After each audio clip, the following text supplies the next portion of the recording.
interconnections. Nowadays, it's easier to learn by actions than by perhaps a video or just a paper telling you what to do. And us as students have the responsibility to teach people or to let them know what's going on and how they can improve things in the world. How it all started. Well, this whole idea of plastic started with my Proyecto de Grado at Colegio Jefferson, which is something that the school requires for us to graduate. I wanted to make a change with this project because my life's idea or purpose is to make an impact on the world. And I thought first about an ecological journey, which was perhaps near my school, which consisted on collecting garbage from green areas around. But my ecology teacher, which is the teacher which I'm doing my project, told me, Susana, I know you and I know what's your purpose. You can do something even greater and that'll have a greater impact. So he told me that the environmental situation we're living nowadays has to be tackled from the top. What does this mean? I have to talk with the big enterprises and the bosses of the world which control our actions. Like my video said, trends nowadays control our actions. Why? Because everything that's trendy, we want to do it. And everything that's trendy, we want to buy it. And I want to use that to my favor because I know that it's difficult to make a change, but we can do it and we have to use whatever means we've got to do it. Now, why go through all this trouble? It's not just about future generations, it's also about ourselves. Why? Because change, not the good one, but the bad one, it's gonna come soon. Like some statistics say 2030, 2050, we're maybe run out of water, the air we breathe won't be good for us or something like that. So I want to make a change right now. I don't just want to add un granito de arena like we say.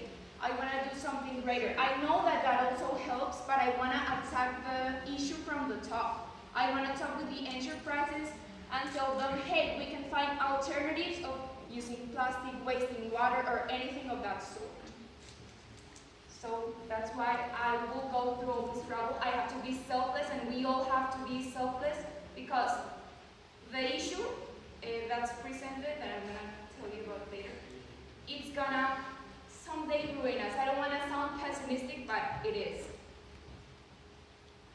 My project is yet to be concluded. I'm just in the first part. I already have like this whole plan of action, which is talk to the big enterprises and put it to like run. I talked this week with Caña, which is like an organization that basically runs or helps to run the ingenios azucareros in el Valle del Cauca. Well, Colombia. And my father works at Ingenio PTG, which lets me have like a closer look to the industry, the sugarcane industry. What I talked with them was basically what issues are they attending while producing sugarcane. They, like, what you hear about sugarcane is not that good, right? Like, what have you heard about their caña, which is the first step they have to do in order to collect it? Or, for example, in the factories, all the smoke that comes out from it, like you hear those bad stuff. But the thing is, I talked to Claudia Calero, which is the director of environmental and social issues in Caña, and she told me that they will have some alternatives for the quema de caña, but they can't apply it. Why? Because they have over 10,000 corteros, which are the people that cut the sugarcane, and they can't leave them without a job. Why? Because it'll imply a major change in their society, in their population. They will be jobless. People are gonna start not having enough resources in order to live. So that's like the main reason why they have to stop the quema de caña. However, she told me that there's a new law that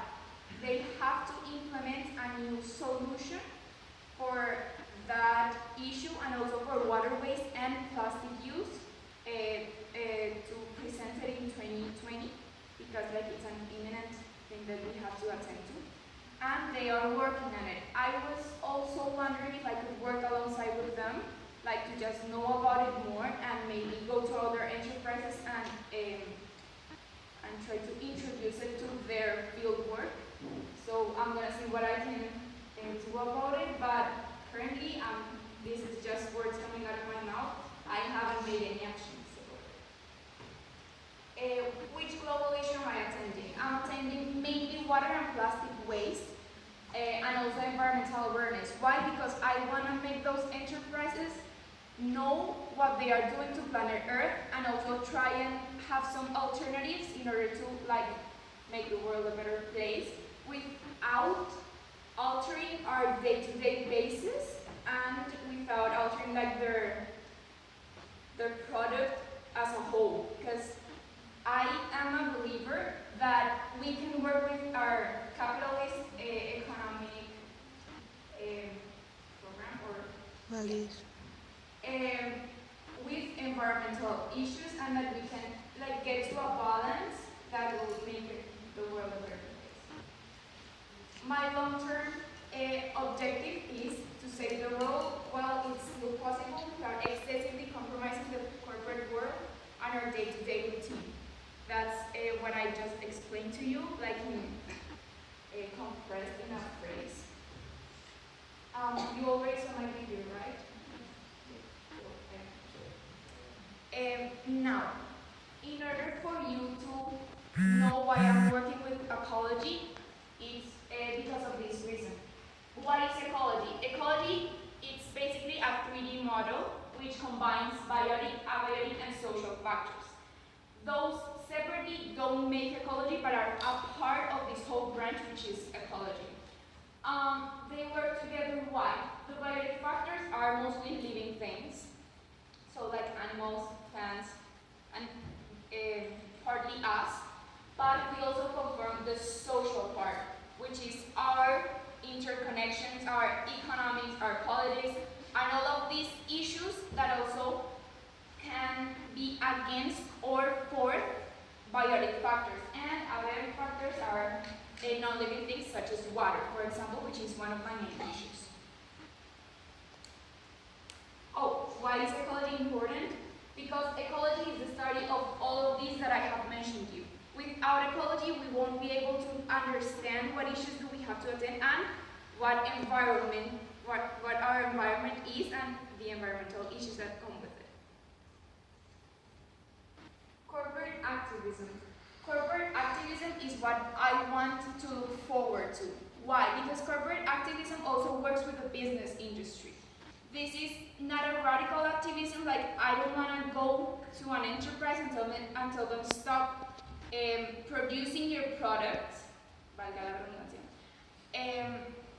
I want to let them know how they can do something or how can they increase the impact, the negative impact they are making, but working alongside with their earnings.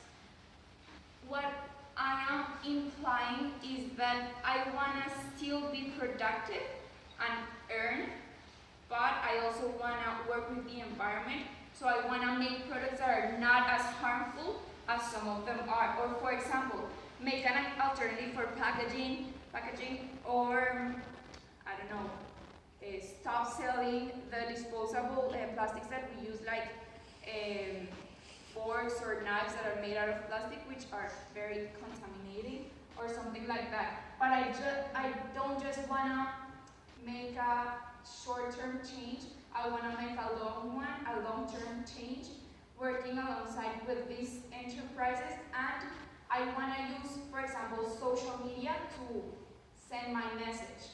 Why? Because there are some people that are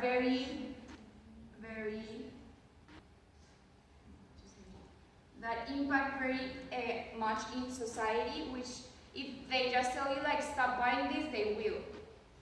And I want to use social media to send my message like that. Now, my main quote says that it's not about minimalism, but about conscious consumerism. That's what I've been trying to tell you this whole presentation, because I do believe believe in sustainability. I do believe that we don't have to spend so much in things that are necessary, but I also believe that we don't have to radically change our day-to-day basis and the products that we buy just in order to save the environment, but we can use them in a different way or have them in a different way that will not affect us so directly, but that will make an impact in the world. So yeah, that's basically it. Do you have any questions? Yeah. Since for at least in the Western part of the world, capitalism is such a huge and giant thing, and there's one thing that I've heard is that as long as there is always demand, then there will always be product. For instance, what is one way, and you spoke earlier in your presentation that use social media as a way to sort of promote the way of smart consumerism. Exactly in what ways would you use social media to sort of promote the smart consumerism? Would you use influencers, or would you start your own campaign? Or I would like to use influencers, but I don't know if I could do it, but I would like to, in order for them to send the message that I am sending about it's not minimalism but conscious consumerism. And I also want them to let you know that we all can make the change, that we can all go to these enterprises, or the enterprises can also show what they are doing in order to make the change and use different alternatives. I don't know if I'm answering your question. It's just to send the message, basically.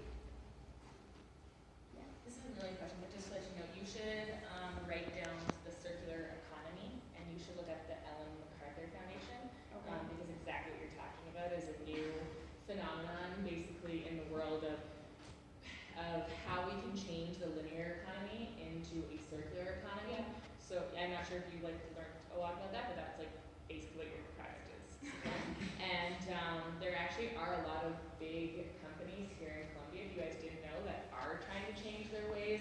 We have a new director of our foundation, and he works directly with Postmalone and some other big companies to actually do things where they make something and then they are directly taking that product back and actually using other parts of the product or reusing them. And so it's basically this other part of the zero waste movement, plus also how can we keep having an economy but also with being conscious of it. So that's another concept. A lot of your projects touch on that. It's called the circular economy, and a lot of you guys should research about that. It's really For example, in caña or in Ingenio BTG, they use it, and in sugarcane they use it because what's left of the first process of gathering the sugarcane, like bagazo, they use it, for example, to make paper. Do you know about the company Propal? No. Yeah, Propal. I think it is. Is this how you correct Propal? Yeah, whatever. They use it to make paper, or for example, they can use it as an energy source. Or they also take out what's cachaça, which is kind of a It's alcohol. sorry? Alcohol. Yeah, alcohol, which can be used for other types of things. So that's the purpose of circular economy. Any more questions or comments? You seem very interested on the subject and very knowledgeable about it. I was wondering if maybe you would want to keep working in something like this, for instance, maybe with the organizations that you have already worked, and maybe consider it a career? Yes, actually this whole thing started because I wanted to study social entrepreneurship, which tends to show social issues and how can we address them in this global world, era. And I changed my career. Why? Because I want to address it towards the industry. So now I want to study management, but I also want to do a minor in social sciences in order to combine those two. And I actually wanted to study here. No, I don't want to study here because I found this career, and here the culture is very traditional and it's not that open-minded, so I want to go and study abroad in order to bring those ideas here to Colombia or Cali if I can. It's just it's a big dream, but that's what I want to do with my life. Do you have any more questions? So since this is one of the last presentations that we're going to have in the conference, if you haven't made a single question, like I encourage you to ask at least one question. It can be personal or something you didn't understand about the presentation or a doubt you had. Out of all the questions that I've made, you can ask the same ones if you want. Yeah, like in case we. Yeah. I thought ask somebody. It's okay if you don't have any questions. Okay, I don't think anybody has any more questions. Yeah, no problem. Yeah, thank you Well, for thank you